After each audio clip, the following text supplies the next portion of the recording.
ఒకరోజు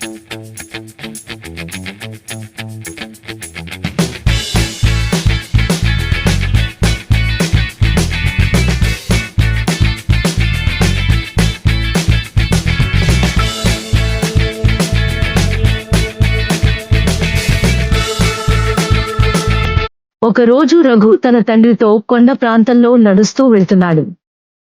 రఘు చిలిపి ప్రశ్నలు అడుగుతున్నాడు. తన తండ్రి ఓపికగా సమాధానం ఇస్తున్నారు.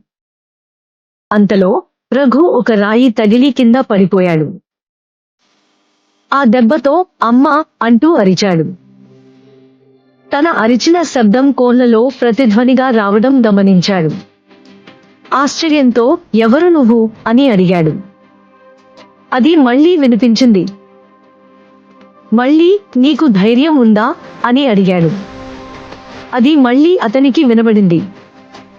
రఘు కోపంగా పిరికి పందా అని అరిచాడు.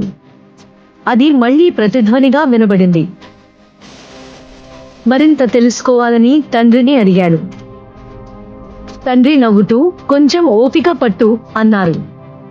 తండ్రి నువ్వు ఛాంపియన్ వి అని అన్నారు. ఆ మాట మళ్లీ వినబడింది. నువ్వు ఛాంపియన్ వి. రఘు ఆశ్చర్యంలో ఏమి జరుగుతుందో అర్థం కాలేదు. తండ్రి దీని ప్రతిధ్వని అంటారు బాబు అన్నారు. జీవితం కూడా ఇలాంటిదే. నువ్వు ఏదైతే చేస్తావో దానికి తగ్గ ఫలితం ఉంటుంది. ప్రపంచంలో ప్రేమ మరియు శాంతి వికసించాలి. అది నీలోనే మొదలు కావాలి.